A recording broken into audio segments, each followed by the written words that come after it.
A gente vai estudar agora prisão em flagrante aqui no âmbito do processo penal. A autorização para prisão em flagrante, ela decorre em primeiro lugar lá do artigo 5º, inciso 61 da Constituição Federal. Olha só o que diz esse dispositivo. Diz o seguinte: ninguém será preso senão em flagrante delito ou por ordem escrita e fundamentada da autoridade judiciária competente, salvo nos casos de transgressão militar ou crime propriamente militar definidos em lei. Então está aqui no artigo 5º a autorização para prisão em flagrante. Ato contínuo, o Código de Processo Penal destaca a prisão em flagrante como espécie de prisão processual, esclarecendo no artigo 301 do Código de Processo Penal o seguinte: qualquer do povo poderá e as autoridades policiais e seus agentes deverão prender quem quer que seja encontrado em flagrante delito. Nota desde já que a pessoa do povo poderá, então aqui existe uma faculdade, ao passo que a autoridade policial deverá, então aqui a gente tem um dever. Portanto, a prisão em flagrante autoriza a captura daquele que está em flagrante delito. O objetivo é, a priori, proteção da sociedade. Entretanto, a doutrina aponta também como finalidade 1. Evitar a fuga daquele que foi surpreendido praticando a infração penal. 2. Impedir a consumação do crime. 3. Alcançar indícios que possam eventualmente contribuir para a adoção de providência penal. É curioso observar que parte da doutrina compreende a prisão em flagrante como medida pré-cautelar, ou seja, anterior à própria necessidade de cautela. A medida cautelar, ela tem como objetivo preservar uma medida principal. No processo civil, fala-se que a medida cautelar tem o objetivo de assegurar a eficácia de uma eventual sentença, evitando que a futura sentença ou a futura decisão torne-se inócua. A gente estuda isso lá no curso de processo civil desenhado. Não se trata de uma antecipação de sentença. Da mesma forma, por sua vez, no processo penal, a medida cautelar ela não pode significar a antecipação da pena. Trata-se de uma medida que tem o objetivo de preservar a persecução penal. A medida cautelar, portanto, deve ter utilidade para a investigação ou para o processo. Nesse cenário, que parte da doutrina compreende a prisão em flagrante como pré-cautelar. E por quê? Porque na prisão em flagrante não há processo penal ou sequer inquérito policial, investigação. Por isso, o objetivo não é preservar a persecução penal. Trata-se de uma medida pré-cautelar que visa proteger a sociedade. A natureza cautelar surge apenas quando o juiz, em audiência de custódia, decide converter a prisão em flagrante em prisão preventiva, conforme o artigo 310 do Código de Processo Penal. A posição majoritária, contudo, defende que a prisão em flagrante tem, sim, natureza de prisão cautelar, tá bom? Quanto às espécies de prisão em flagrante, o Código de Processo Penal destaca a prisão em flagrante como espécie de prisão processual, esclarecendo no artigo 301 do Código de Processo Penal o seguinte: qualquer do povo poderá e as autoridades policiais e seus agentes deverão prender quem quer que seja encontrado em flagrante delito. Nota desde já que a pessoa do povo poderá é uma faculdade, como a gente já observou, e a autoridade deverá, né? É um dever. Aqui vem a primeira classificação de prisão em flagrante. Segundo essa ótica, a prisão em flagrante pode ser uma prisão em flagrante obrigatória, também chamada de compulsória, ou uma prisão em flagrante facultativa. A prisão em flagrante obrigatória é aquela realizada por autoridade policial ou quem atua nas forças policiais e decorre do estrito cumprimento do dever legal. Já o flagrante facultativo é realizada por qualquer cidadão. Então, excepcionado a integrante da força policial ou autoridade policial, a gente tem aqui um flagrante facultativo, né, que é realizado por qualquer cidadão. E aqui decorre do exercício regular do direito. Em paralelo, conforme a gente já estudou, o artigo 5º, inciso 61 da Constituição Federal esclarece que ninguém será preso senão em flagrante delito. E o artigo 301 do Código de Processo Penal, no mesmo sentido, esclarece que deverão prender quem quer que seja encontrado em flagrante delito. Expressão flagrante delito, ela é contraintuitiva. Por quê? Porque a gente imagina, ao ler essa expressão, que o flagrante ocorre quando o sujeito está praticando o delito. Essa, contudo, é apenas uma das hipóteses. Sobre esse tema flagrante delito, a gente tem que ler o artigo 302 do Código de Processo Penal, que diz o seguinte, considera-se em flagrante delito quem 1. Está cometendo a infração penal, 2. Acaba de cometê-la, 3. É perseguido logo após pela autoridade, pelo ofendido ou por qualquer pessoa em situação que faça presumir ser autor da infração, 4. É encontrado logo depois com instrumentos, armas, objetos ou papéis que façam presumir ser ele o autor da infração. Assim, dentro das espécies de prisão em flagrante, e seguindo o artigo 302, a gente tem o seguinte, a gente vai ter o flagrante próprio, também chamado de real ou perfeito, o flagrante impróprio, também chamado de real ou imperfeito, e o flagrante presumido. O flagrante próprio é o flagrante realizado em face do sujeito que ou está cometendo a infração, conforme o artigo 302, inciso 1 do Código de Processo Penal que a gente acabou de ler, ou seja, o sujeito está desenvolvendo os atos executórios, ou 2, o sujeito acaba de cometer a infração, que é o que está no artigo 302, inciso 2 do Código de Processo Penal que a gente acabou de ler. Ou seja, ele já finalizou os atos executórios, mas permanece no contexto fático da infração penal. Ainda dentro das espécies de prisão em flagrante, o flagrante pode ser impróprio, também chamado de irreal ou imperfeito, que é o flagrante que ocorre diante daquele que é perseguido logo após a prática do crime, conforme inciso 3, que a gente acabou de ler. A doutrina sustenta que essa perseguição deve ser contínua, ainda que sem contato visual. E, por fim, a gente tem, nesse contexto do artigo 302, o flagrante presumido, também chamado de ficto ou assimilado. Trata-se do flagrante que ocorre em face do sujeito que é encontrado logo depois com instrumentos, armas, objetos ou papéis que façam presumir ser ele autor da infração, que é o que está no inciso 4, que a gente acabou de ler. Ainda dentro das espécies de flagrante, a gente tem o flagrante forjado, o flagrante esperado e o flagrante preparado, também chamado de provocado. O flagrante forjado é aquele que visa incriminar o inocente que não tem qualquer intenção de praticar a infração. Já o flagrante esperado é aquele que ocorre quando, sabendo que um delito vai ou poderá acontecer, a polícia espera, a polícia aguarda para prender o criminoso em flagrante.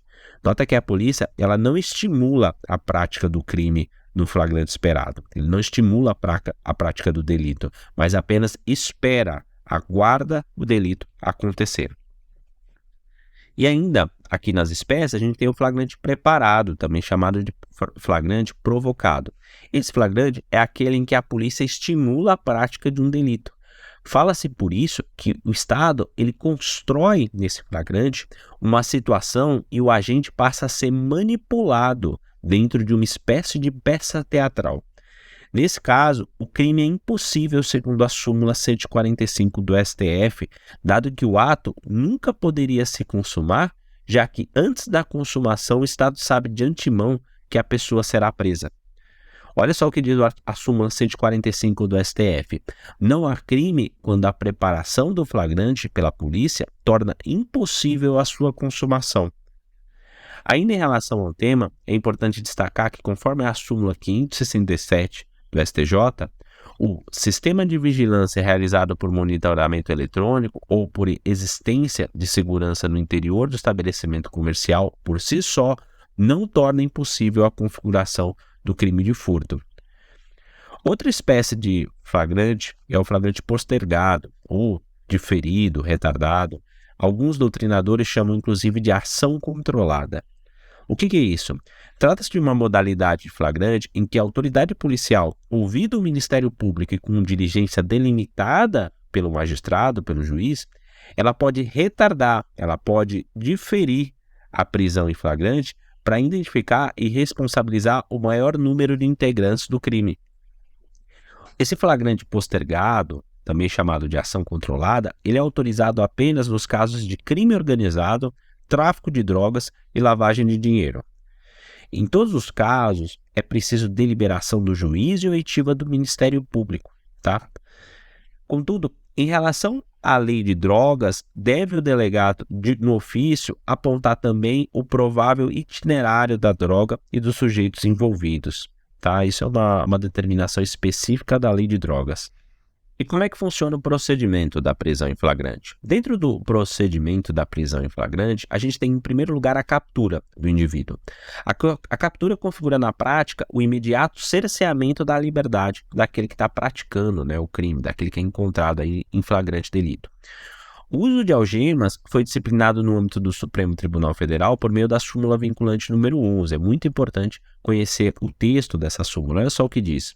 Só é lícito o uso de algemas em casos de resistência e de fundado receio de fuga ou de perigo à integridade física própria ou alheia, por parte do preso ou de terceiros, justificada a excepcionalidade por escrito, sob pena de responsabilidade disciplinar, civil e penal do agente ou da autoridade e de nulidade da prisão ou do ato processual a que se refere, sem prejuízo da responsabilidade civil do Estado. Portanto, o que a gente tem aqui? O uso de algemas impõe uma fundamentação por escrito, uma resistência e fundado receio de fuga ou perigo à integridade física do preso ou de terceiro. O desrespeito a esse regramento pode ensejar a nulidade da prisão ou do ato processual, a responsabilidade disciplinar, civil e penal do agente e a responsabilidade civil do Estado. O tema também é tratado no artigo 292 do Código de Processo Penal. Olha só o que diz esse dispositivo no caput. Se houver, ainda que por parte de terceiros, resistência à prisão em flagrante ou a determinada por autoridade competente, o executor e as pessoas que o auxiliarem poderão usar dos meios necessários para defender-se ou para vencer a resistência, do que tudo se lavrará auto subscrito também por duas testemunhas.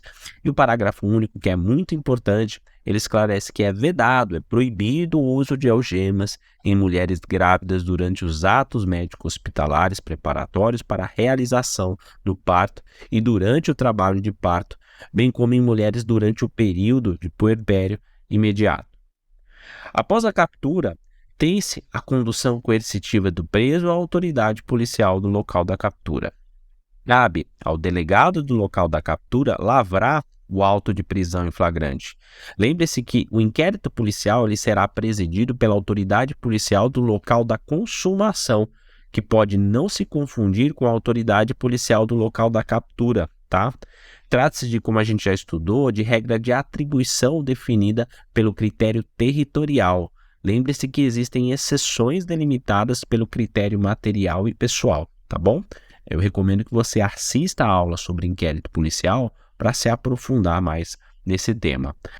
Na falta de delegado no local da captura, deverá ser conduzido à autoridade policial mais próxima, conforme o artigo 308 do Código de Processo Penal. Esse dispositivo diz o seguinte, não havendo autoridade no local em que se tiver efetuado a prisão, o preso será logo apresentado a do lugar mais próximo.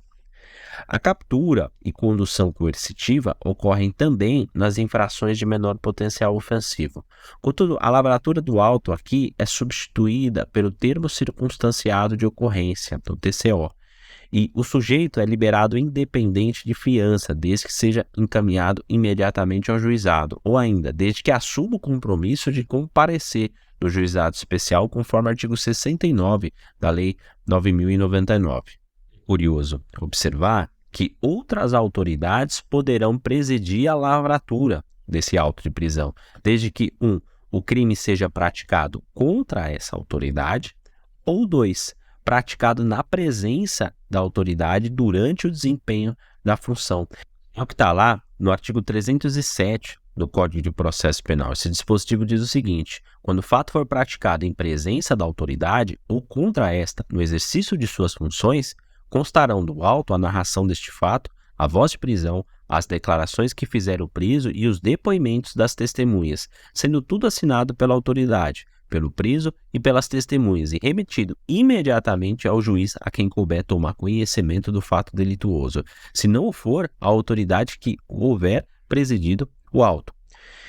É o que ocorre, por exemplo, em relação ao presidente da Comissão Parlamentar de Inquérito, a CPI, após a lavratura do auto de prisão em flagrante, ao recolhimento do suspeito ao cárcere. Nesse cenário, é possível que o delegado arbitre fiança para liberar o suspeito, desde que o crime tenha pena privativa de liberdade máxima de 4 anos, tá? É o que dispõe o artigo 322 do Código de Processo Penal. Olha só o que diz, no caput. A autoridade policial somente poderá conceder fiança nos casos de infração cuja pena privativa de liberdade máxima não seja superior a 4 anos. O parágrafo único esclarece que nos demais casos a fiança será requerida ao juiz, que decidirá em 48 horas. E como é que funciona o procedimento da lavratura do auto de prisão em flagrante? Dentro do procedimento de lavratura do auto de prisão em flagrante, ao condutor ou conduzido, as testemunhas, a autoridade policial e o escrivão. O condutor será o sujeito que apresenta o preso à autoridade. Em paralelo, a gente tem o conduzido, que vai ser a pessoa presa em flagrante. Dentro do contexto da lavratura do auto, também será preciso apresentar 2 testemunhas que tenham conhecimento do fato. Na hipótese de ter apenas uma testemunha, o condutor poderá ser a segunda testemunha. Na hipótese de existir apenas uma testemunha do fato, poderá o delegado lavrar o auto de prisão em flagrante, contudo, ele precisa utilizar mais 2 testemunhas que a gente chama de testemunhas instrumentais. Nota que não são 2 testemunhas do fato a mais, né? São 2 testemunhas que não presenciaram o fato, por isso são instrumentais. Então, soma-se essas 2 testemunhas a uma testemunha do fato. As 2 testemunhas instrumentais são utilizadas apenas para suprir a forma. Tratam-se de pessoas que testemunham, na verdade, a apresentação do preso à autoridade. No procedimento de lavratura do auto, tem-se, em primeiro lugar, a oitiva do condutor. Nesse particular, as declarações serão reduzidas a termo, colhendo-se após a assinatura. O delegado entrega ao condutor o recibo de entrega do conduzido. Dessa forma, o condutor ele pode ser liberado desde já. Em seguida, as testemunhas que conhecem o fato serão ouvidas. Lembre-se que, na hipótese de não existirem testemunhas do fato, o condutor ele pode ser a segunda testemunha do fato. Caso ainda assim tenha apenas uma testemunha do fato, aí o delegado tem que chamar mais 2 testemunhas instrumentais. Após, existe a oitiva daquele que foi conduzido. Na oitiva do conduzido, deve o delegado preliminarmente informar o conduzido do direito ao silêncio, que é um direito fundamental. A pessoa presa em flagrante tem o direito de comunicar sua prisão a alguém da sua confiança. Na hipótese do advogado chegar em tempo, poderá acompanhar o preso. E a gente precisa lembrar aqui de uma situação peculiar, que se o advogado chegar e o preso quiser, passa a ser uma prerrogativa do advogado, né, conforme o artigo 7º, inciso 21 do Estatuto da OAB, e tem que ouvir com o advogado nessa situação.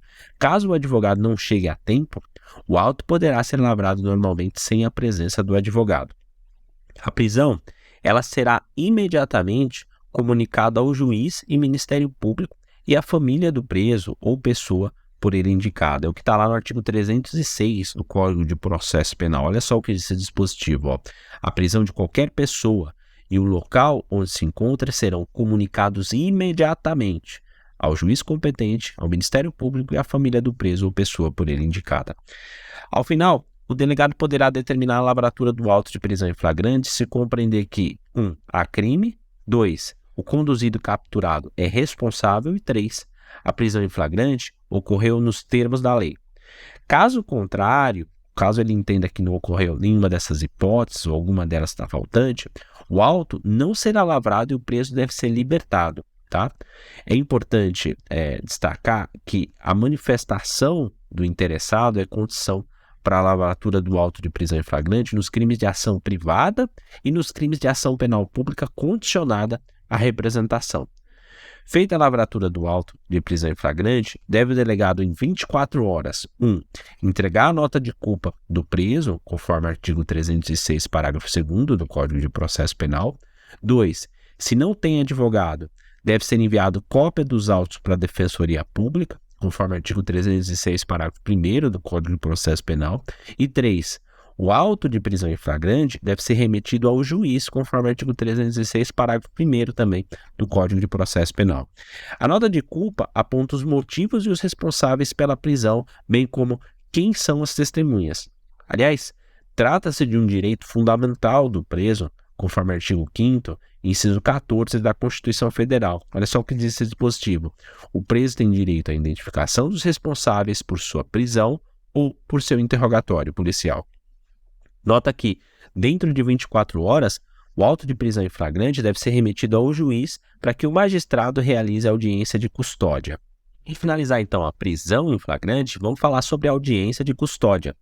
Sobre a audiência de custódia, o artigo 310 do Código de Processo Penal elenca uma série de coisas. Ele começa assim, no caput. Após receber o auto de prisão em flagrante, no prazo máximo de 24 horas após a realização da prisão, o juiz deverá promover a audiência de custódia, com a presença do acusado, seu advogado constituído ou membro da Defensoria Pública e o membro do Ministério Público. E nessa audiência o juiz deverá fundamentadamente 1. Relaxar a prisão ilegal ou converter a prisão em flagrante em preventiva, quando presentes os requisitos do artigo 312, e se revelarem inadequados ou insuficientes as medidas cautelares diversas da prisão. Ou 3. Conceder liberdade provisória com ou sem fiança. O parágrafo 1º esclarece que se o juiz verificar, pelo auto de prisão em flagrante, que o agente praticou o fato em qualquer das condições constantes do inciso 1, 2 e 3 do caput do artigo 23, poderá fundamentadamente conceder ao acusado a liberdade provisória, mediante termo de comparecimento obrigatório a todos os atos processuais sob pena de revogação.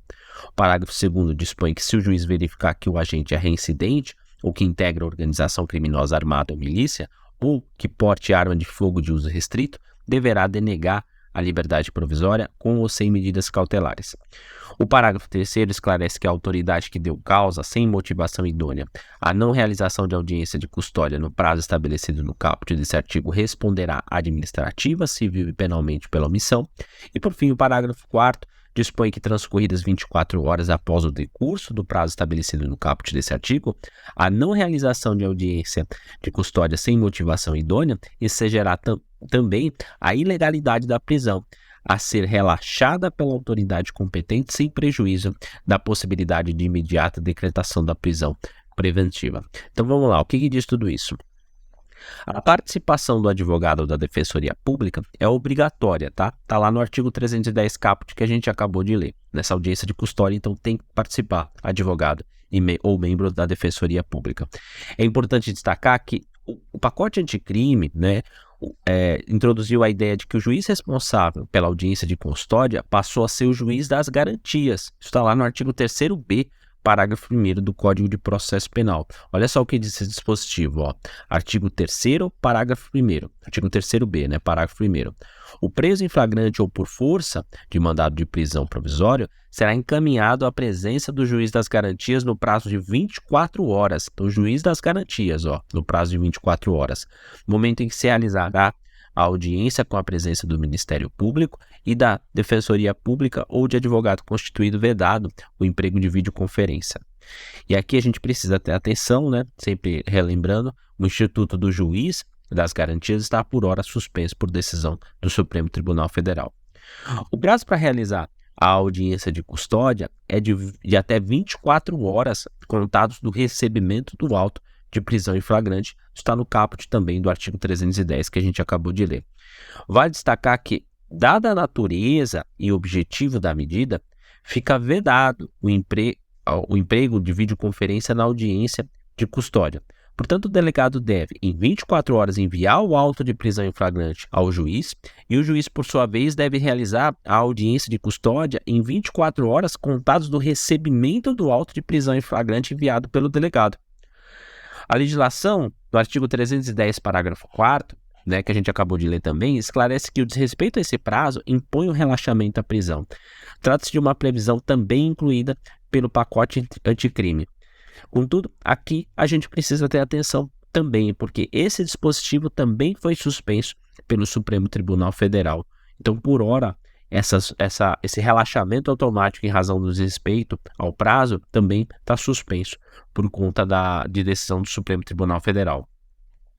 Observe aqui, o artigo 3º, parágrafo 1º do Código de Processo Penal que a gente acabou de ler, esclarece que a audiência de custódia vai existir na prisão em flagrante, mas também vai existir na prisão preventiva e na prisão temporária, que são espécies de prisão provisória.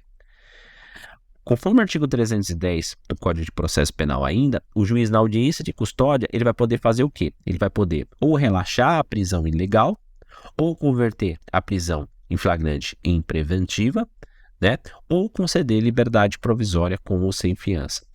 O relaxamento é o quê? É a libertação incondicional daquele que foi preso ilegalmente. Aliás, o relaxamento da prisão ilegal é um direito fundamental do preso. Isso está lá no artigo 5º, inciso 65 da Constituição Federal, que diz o seguinte: a prisão ilegal será imediatamente relaxada pela autoridade judiciária. Então, trata-se aqui de um direito fundamental previsto na Constituição Federal. Portanto, diante da prisão ilegal, deve o magistrado relaxar a prisão em flagrante. Na hipótese, contudo, da prisão ser legal, deve o juiz homologar o auto de prisão em flagrante, o que não significa, vale destacar, que o indivíduo permanecerá preso.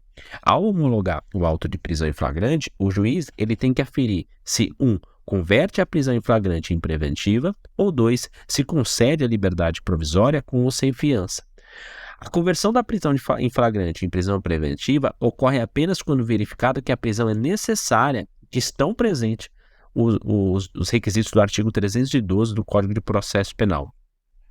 Em homenagem ao sistema acusatório que impõe ao juiz a imparcialidade, é vedado, é proibida a conversão de ofício da prisão em flagrante em prisão preventiva.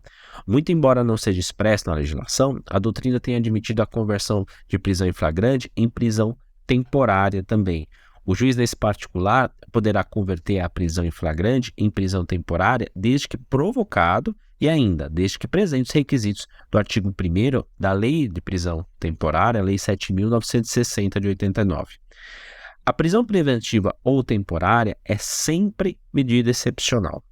Por isso, antes de decretá-las, deve o magistrado verificar se é possível aplicar medidas cautelares diversas da prisão. Aliás, o próprio artigo 310, inciso 2, do Código de Processo Penal que a gente acabou de ler, determina que caberá a preventiva quando se revelarem inadequadas ou insuficientes as medidas cautelares diversas da prisão. Então, é bem excepcional a prisão aqui. O juiz ainda pode compreender que a prisão não é necessária, devendo conceder liberdade provisória com ou sem pagamento de fiança.